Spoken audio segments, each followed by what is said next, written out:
저는 이 베드로의 유언과도 같은 편지입니다.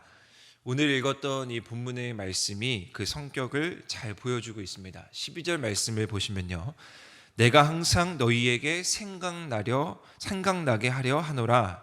그리고 14절 말씀에서는 내가 장막에서 벗어날 것이 임박한 줄 알았다라고 기록하고 있습니다. 즉 베드로는 자신의 이 마지막임을 이제 느끼고 글을 쓰고 있는 것입니다. 간곡하게 하고 싶은 이야기를, 또 가장 중요한 이야기를 고민하고 또 고민하면서 분명히 이 글을 작성했을 것입니다.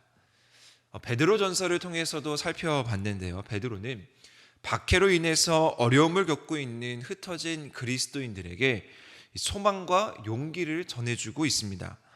죄에 빠지지 말고 우상을 섬기지 말고 지금까지 잘하고 있으니 끝까지 그 견디면서 믿음을 지키라라는 것을 이야기하고 있죠. 왜냐하면요, 마지막 때에 하나님께서 반드시 심판하시고 하나님의 방법대로 일하실 테니 항상 근신하고 깨어 있어라라는 말씀을 반복해서 베드로 사도는 이야기했습니다.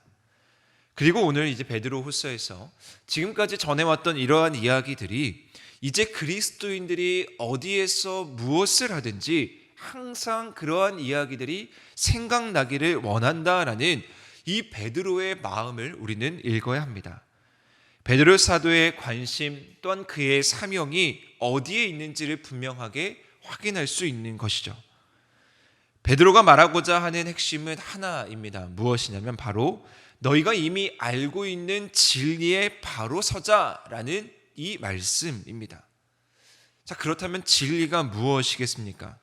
베드로가 이야기하고 있는 진리는 하나입니다. 가장 중요한 진리는 바로 부활하신 예수님, 다시 오실 예수 그리스도에 대한 이야기입니다. 우리가 한번 생각해 봤으면 좋겠습니다. 베드로가 이렇게 간곡하게 외치고 안타까워하는 이유가 무엇이겠습니까? 베드로가 이 세상을 떠나더라도 떠나지 않는 영원한 진리를 베드로가 계속해서 선포하는 이유가 무엇이겠습니까? 베드로는요, 누구보다도 그 십자가 앞에서 가장 처참하고 가장 무너지는 것을 경험했던 사람 중에 하나였기 때문입니다. 베드로는 누구보다 예수님을 잘 따랐던 으뜸가는 제자였죠.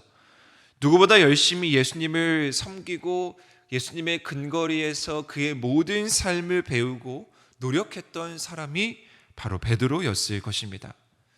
그래서 사복음서의 저자는 모두 다 하나같이 베드로의 행보를 집중적으로 서술하면서 그를 으뜸가는 제자로 꼽고 있습니다. 자, 그런데 이런 베드로가 언제 그의 꿈이 무너지게 되었습니까? 예수 그리스도의 십자가 앞에서 베드로의 꿈이 무너졌습니다. 닭이 울기 전에 예수님의 말씀대로 부인했고 예수님을 배반했습니다. 베드로가 나름대로 꿈꿔왔던 이상, 예수님과 함께 그려왔던 모든 꿈이 무너지는 순간이었습니다. 자, 그러나 이 꿈이 비로소 언제 완성될 수 있었냐면요, 예수님의 부활하신 예수님을 만나고 다시 찾아오신 예수님을 만날 때 비로소 모든 것이 해결되고 자신이 지금까지 고민했던 또한 애태웠던 모든 것들에 대한 답이 해결될 수 있었습니다. 부활의 주님이 찾아오셔서 베드로를 만나 주셨던 그 사건이 어쩌면 베드로의 마음을 더욱더 불태우게 했고요, 또한 그의 사명을 더욱더 굳건하게 만들었을 것입니다. 그러한 마음이 있기 때문에 베드로는 누구보다 안타까워하는 심정으로, 누구보다 아파하는 심정으로 지금 흩어져 있는 그리스도인들에게, 방황하고 있는 그리스도인들에게, 어떻게 할 줄 모르는 그리스도인들에게 분명하고 확실하게 권면하고 있는 것입니다. 우리는 오늘 이 새벽 이 베드로의 마음을 묵상하기를 원합니다. 우리가 왜 깨어 근신해야 합니까? 우리가 왜 고난 중에서도 웃을 수 있고 우리가 왜 어떠한 상황 가운데 있어도 소망을 이야기할 수 있겠습니까? 그것은 우리에게도 베드로에게 찾아가셨던 동일한 부활의 주님을 만난 경험이 우리 가운데에도 있기 때문이죠.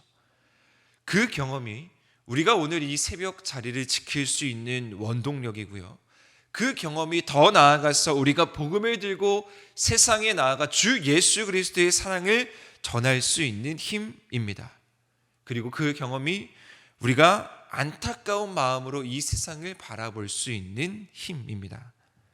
이 사실이 더 중요하고 더 시급한 이유는 무엇이냐면요, 우리는 우리의 사명을 다하는 날을 우리는 모르기 때문입니다.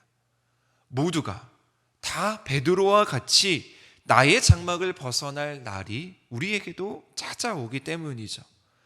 그렇기 때문에 우리는 계속해서 이 땅 가운데에서 최선을 다해서 우리에게 맡겨진 사명을 다해야 합니다.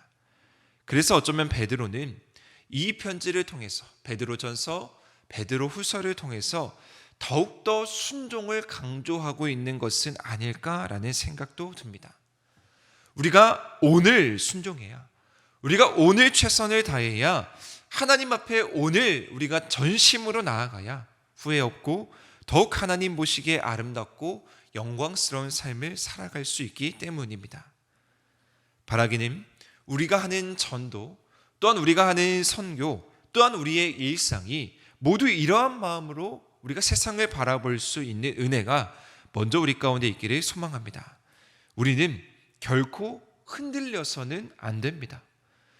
베드로는 누구보다 십자가 앞에서 가장 강력하게 흔들린 사람 중에 하나였지만 그 흔들림이 베드로의 인생에 있어서 가장 큰 후회가 되었기에 그 후회와 실수를 사람들이 반복하지 않기를 바랬을 것입니다.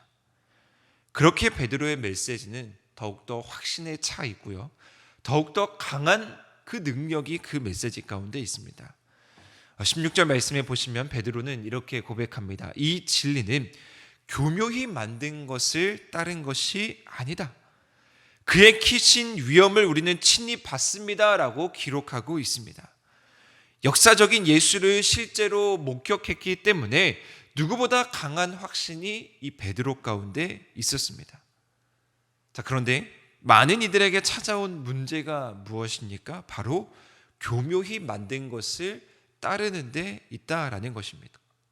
그것을 성경은 우상이라고 이야기하고 그 우상은 헛된 것이라는 뜻입니다. 지금 이 세상에도 이 문제는 변함이 없습니다. 우리 주변을 한번 둘러보십시오. 말도 안 되는 이야기를 따르는 사람들이 너무나 많이 있습니다. 우리가 뉴스를 틀어도요, 말도 안 되는 사람을, 말도 안 되는 이야기를 따르는 사람들로 인해서 무너지고 가정이 무너지고 삶이 무너지는 것을 우리는 너무나 쉽게 목격할 수가 있습니다. 우상을 섬기고 다른 진리를 섬기고 수많은 사람들이 너무나 많이 그런 곳에 빠져 있음을 우리는 애통해하고 안타까워해야 한다라는 것입니다. 그리고 우리는 거기서 그치는 것이 아니고요, 하나님 예수 그리스도의 크신 능력을 바라볼 수 있는 삶으로 그들을 인도하는 데까지 이르러야 합니다. 사랑하는 성도 여러분, 우리는 그리스도인은요, 우리의 능력으로 살아가는 자들이 아닙니다. 인간이 만든 것에 능력이 있음을 믿는 사람들이 우리가 아니라는 것이죠. 우리는 오직 하나님의 능력을 믿는 사람입니다. 우리는 오직 예수 그리스도의 크신 위엄을 믿는 사람들입니다. 이 진리는요, 결코 사람들이 꾸며낸 이야기가 아니라 역사적인 사실이고 가장 위대한 사건임을 우리는 매일매일 우리가 목격하는 것을 우리는 알 수 있습니다. 그렇기 때문에 우리는 오늘 이 시대 가운데 이 베드로의 마음을 품고 우리가 세상으로 나아가 예언자가 되어야 합니다. 구약시대의 예언자들은 예수 그리스도의 오심, 즉 예수 그리스도의 초림을 이야기했습니다. 그리고 예수님께서 실제로 이 땅 가운데 오셔서 하나님의 뜻을 이루시고 십자가를 지시고 부활하시고 그 사명을 완성했습니다. 부활하시고 승천하셔서 이제 하나님 우편에 계신 예수님께서는 분명히 다시 오신다, 재림의 주라고 말씀하시고 우리는 그 재림의 주를 기다리고 있습니다. 마지막 때, 임박한 그 때를 우리는 살아가고 있다라는 것이죠. 그러면 우리는 이제 그 말씀을 가지고 긴급한 마음으로 이 시대 가운데 다시 오실 주를 전할 이 시대의 예언자가 되어야 하는 것입니다. 어두운 곳이 있다면 우리는 복음을 들고 진리를 들고 밝은 빛을 비출 수 있는 그 등불의 역할을 감당해야 되고요. 샛별이 우리들의 마음에 떠오르기까지, 즉 예수 그리스도가 다시 나타날 때까지 우리는 우리의 삶을 돌아보면서 주의하면서 이 말씀을 전해야 한다라는 것입니다. 이것이 바로 오늘 이 새벽 우리가 묵상할 수 있는 베드로의 마음이고요. 또한 우리가 품어야 하는 마음입니다. 그리고 한 가지 마지막으로 우리가 확실하게 예언을 말하는 데, 즉 하나님의 말씀을 전하는 데 있어서 중요하게 여겨야 될 점을 베드로는 마지막 부분에 이야기합니다. 무엇이냐면 성경에 나타난 모든 예언은 사사로이 푸는 것이 아니다라는 것을 분명하게 이야기합니다. 즉 우리가 하나님의 복음을 전하고 하나님의 말씀을 전하고 하나님의 사랑을 전하는 것에 있어서 우리의 개인적인, 우리의 주관적인 생각으로 판단하고 전하면 안 된다라는 것입니다.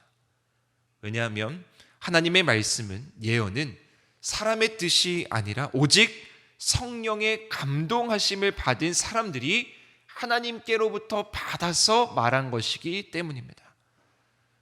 따라서 그저 우리의 생각, 우리의 감정에 의한 말들은 결코 예언이 될 수 없습니다. 오히려 그러한 것들은 어쩌면 사람들을 더 불편하게 할 수 있습니다. 그리고 우리는 얼마나 많이 그러한 모습을 보게 됩니까? 자신 스스로가 예언자라고 말하면서 얼마나 많은 이들이 예수 그리스도를, 하나님을 바라보게 하는 것이 아니라 사람 자신을 바라보게 하는 것을 우리는 목격합니다. 따라서 우리는 오늘 이 새벽 오직 성령의 감동하심을 받는 것에 우리는 힘써야 합니다.